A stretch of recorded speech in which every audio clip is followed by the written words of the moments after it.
केसीआर के हर झूठ को ये आगे फैलाने में और मुसलमानों को बेवकूफ़ बनाने में ये सबसे आगे रहे। आप मौलाना के वो अल्फाज को तोड़ मड़ोड़ कर आपने जो ना कहा है कि मुझे जाफ़र पाशा ने कहा कि आखिरी वक्त में केसीआर की तारीफ़ निकलेंगी। आप ज़रा जायज़ा लीजिए कि आप रोज़ाना कितने झूठ बोल रहे हैं आप, और किसके लिए कह रहे हैं आप झूठ, कि एक मुसलमानों के दुश्मन के लिए।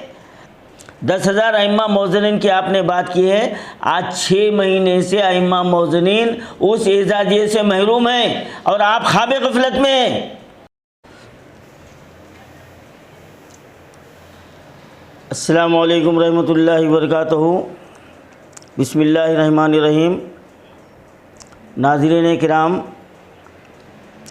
हमारे वज़ीर दाखिला जनाब महमूद अली साहब की एक कॉल रिकॉर्डिंग वायरल हो रही है और जिसमें वज़ीर दाखिला महमूद अली साहब ने मौलाना जाफ़र पाशा साहब के ताल्लुक़ से जो अल्फाज इस्तेमाल किए हैं, यानी उन्होंने अपने दिल में जो नजासत थी वो अपनी ज़बान पर ला लिया है। क्यों कि वज़ीर दाखिला की नज़र में दुनिया का सबसे नेक, मोतबर और खैर खा बखौल उनके अल्लाह की तरफ से तेलंगाना के लिए वो नेमत समझते हैं। केसीआर से हटके कुछ भी नहीं है। इसीलिए वो सुबह शाम केसीआर का कलमा पढ़ते हैं और केसीआर के हर झूठ को ये आगे फैलाने में और मुसलमानों को बेवकूफ़ बनाने में ये सबसे आगे रहे। और अपने फ़ोन के ज़रिए वो ये कहते हैं कि केसीआर ने 10,000 अइम्मा मौज़नीन को एजाज़ियत दिए।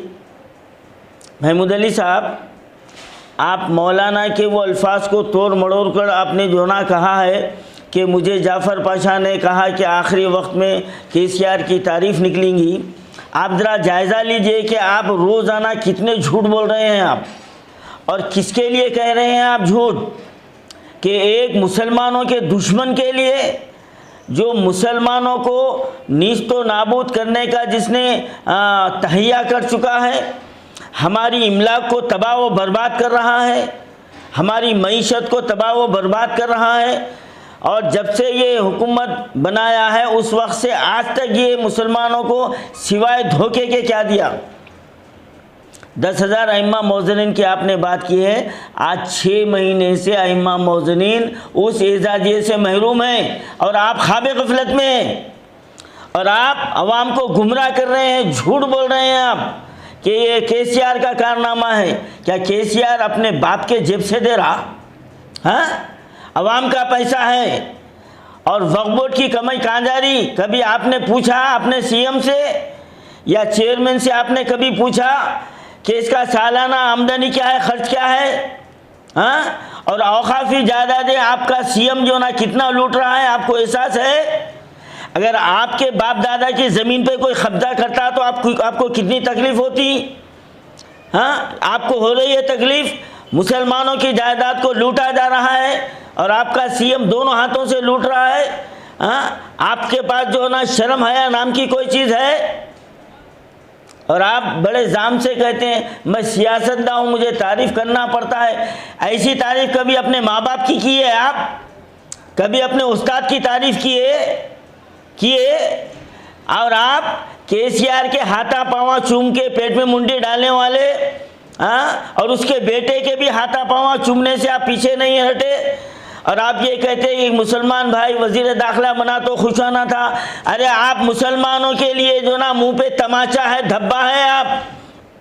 आप जो मंदिरों में जाके जो हरकतें कर रहे हैं और जो केसीआर के सामने अपने आप को जो झुका रहे हैं, वो मुसलमानों को आप जलील कर रहे हैं। आपको बड़ा फ़ख्र है। मैं तारीफ़ करूँगा, करते रहो तारीफ़। कभी खुदा की तारीफ़ किए, कभी माँ बाप की तारीफ़ किए आप, कभी माँ बाप की कदमबोसी करे आप? ज़रा झांक के देखिए आप, देखिए आप क्या है, आपका अमल क्या है। आज शादी मुबारक स्कीम कहाँ गई? 12% रिजर्वेशन कहाँ गया? जवाब दे सकते हैं आप? और आपकी ज़बान थी सेक्रेटरीट के मसाजिद कहाँ गए? एक खाना मस्जिद अंबर पे तामीर क्यों नहीं हो रही? कितनी मरतबा आप आवाम को धोखा दिए। अरे समाजी मसाइल तो छोड़ो, आप मजहबी मसाइल में भी आप गुमराह करें मुसलमानों को, फिर आपको कलमा कैसा नसीब होगा? कितने मरतबा कहा आपने कि एक खाना मस्जिद उसी मुकाम पर तामीर होगी।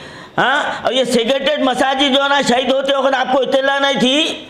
आप अपने ज़मीर से पूछो, और आप जिस माँ बाप से पैदा हुए हैं उनकी कसम खा के कहो, आपको ये खाना मस्जिद और सेक्रेटरीट की मसाजिद की शहादत की इत्तला नहीं थी आपको? आप मुसलमान कहते हो अपने आप को? आप ये बोलते हैं कि एक मुसलमान वजीर दाखिला बना तो खुश होना चाहिए।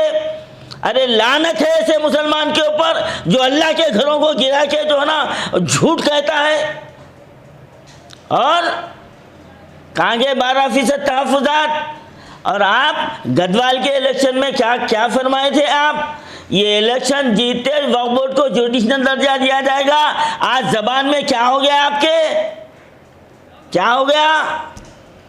ज़बान गुंग हो गई आपकी। और आप अभी भी जो है ना KCR की और जो है ना पुलिस की खसीदे खानी कर रहे हैं। 3 मिनट में क्या हो गया था? ज़मीन आसमान पलट गई थी। घंटा 2-2 घंटे बाद में जो है ना जो दूसरे लोग निकलते, फिर उनके लिए कानून क्यों नहीं है? क्यों आपको मरना नहीं है? आप अपने आप को मुसलमान वो जो कह रहे हैं आप सियासतदान हैं, अपने आप को बता रहे हैं। कहीं एक आध इलेक्शन लड़के बताइए, चैलेंज करो मैं आपको। अरे आप अपने एक बेटे को कारपोरेटर इलेक्शन जिता के बताओ, आप कितने सियासतदान मालूम हो जाता। KCR के हाथा पैरा पढ़ के आप जो है ना बेख्तियार कुर्सी है आपकी। अरे आपको तो शर्म आनी चाहिए। प्रगति भवन में जायजा इजलास में आपकी पुलिस आपको अंदर जाने से रोक दी। क्यों जबान खुला रहे हैं आप? क्या है आपकी हैसियत KCR के सामने? आप मुसलमानों के नाम पे धब्बा है आप। और यकीनन वैसे जाफर पाशा तो नहीं कहा, लेकिन पूरे मुसलमानों की ये बद्दुआ है आपके पास। आज खबरस्ताना फरोख्त हो रहे हैं, एक खबर के जो ना 50-50 हज़ार रुपये लिए जा रहे हैं। क्या कर रही है आपकी हुकूमत? क्या कर रही बताइए आप? कभी एक जो है ना निगरानकार के खिलाफ जो है ना आप काम करें। आप किसी खबरस्तान की हिफाजत करें। आपको जाना है ना, आप बड़े खुश हैं। आपको चूंटी शाही की मस्जिद में जो है ना बाबा के बाद जगह मिल गई। अरे आप काबे में भी जो है ना आप दफन होंगे तो ये मेरा ईमान है, आपकी लाश वहाँ से नहीं निकलेंगी। ये मेरा ईमान है। मैं खैरुद्दीन सूफ़ी ये दिल से आपको बद्दुआ दे रहा है, क्योंकि आपने मुसलमानों को जितना धोखा दिया है वो किसी और हिंदू मिनिस्टर भी नहीं दिया। तो इसीलिए बड़े लोग कहते हैं कि घर को आग लगती हो तो घर के चिराग से। आज मुसलमानों को जो नुकसान पहुंच रहा है तो आपकी वजह से पहुंच रहा है। KCR आपको नमूना बना दिया और आप उसकी खसीदे खानी करते नहीं थकते और मुसलमानों को गुमराह करते जाते हैं। और कर रहा है वो, और नशाने मलामत आप बन रहे। लेकिन अभी भी आपकी आँख नहीं खुल रही।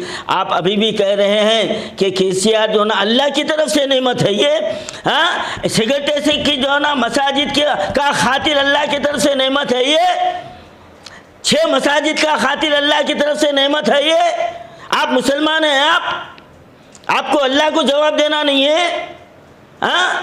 अल्लाह को जवाब देना नहीं है। आप ये कुर्सी आपके खबर में आएंगी, ये हशर के मैदान में आएंगी। आपके माँ बाप खुश हो रहे होंगे आपके ये हरकत पर, आपके अहले ख़ानदान खुश हो रहे होंगे। कभी सोचा आपने? आप दूसरों के ऊपर आप उंगली उठा रहे हैं, पहले जायज़ा लीजिए आप और अपने बुज़ुर्गों की। अब जाहिर बात है जो शख्स जो ना अपने माँ बाप की जो इज़्ज़त नहीं किया वो दूसरों की क्या इज़्ज़त करेगा। और जिसको सिर्फ कुर्सी के लिए ईमान की परवाह नहीं है, ईमान की परवाह नहीं है आपको, तो आप मुसलमानों की परवाह क्या करेंगे? एक आलिम दीन की परवाह क्या करेंगे? आप डिग्री पूछ रहे हैं। ज़रा आपके डिग्री बताइए। आप तबेले में कितने क्लास पढ़े थे? आप कितने भैंसों को धुलाते हुए कितने जो ना डिग्रियाँ लिए थे आप? तो फिर आप मैदान में क्यों नहीं आ रहे हैं इलेक्शन के वास्ते? आइए मैदान में। और आज ये खैरुद्दीन सूफ़ी आपको चैलेंज कर रहा है। आपके T चैनल के ऊपर आप मेरे साथ डिबेट पे आके बैठिए। आप आप मेरे साथ डिबेट कीजिए। आप कितने हक पर हैं और मैं आपको कहाँ पर आपको जो ना जवाब दूंगा। ये मेरा चैलेंज है आपके साथ। और मैं तमाम मुसलमान भाइयों से मैं ये गुजारिश करता हूँ कि ये हुकूमत के ग़ुलाम, ये अपने कुर्सी के पुजारी, ये किसी के नहीं होते हैं। ये जो ना ये कुर्सी पर ईमान लाने वाले हैं और कुर्सी देने वाले आखा के का कलमा पढ़ने वाले हैं। यकीनन आखिरी वक्त इनको ला इलाहा इल्लल्लाह खत्ते इनको नसीब नहीं होगा। इनकी ज़बान से केसीआर निकलेगा और ख़ब्र में तो इनका हाल अल्लाह बेहतर जानता है। बस एक गीरत वाले के पास, जिसके पास राई के दाना के बराबर गीरत है, उसके लिए मेरे अल्फाज काफ़ी है अपने आप को बदलने के लिए, ये हिदायत पाने के लिए। वरना फिर जो नतीजा है वो तो अल्लाह के हाथ में है। खुदा हाफिज़।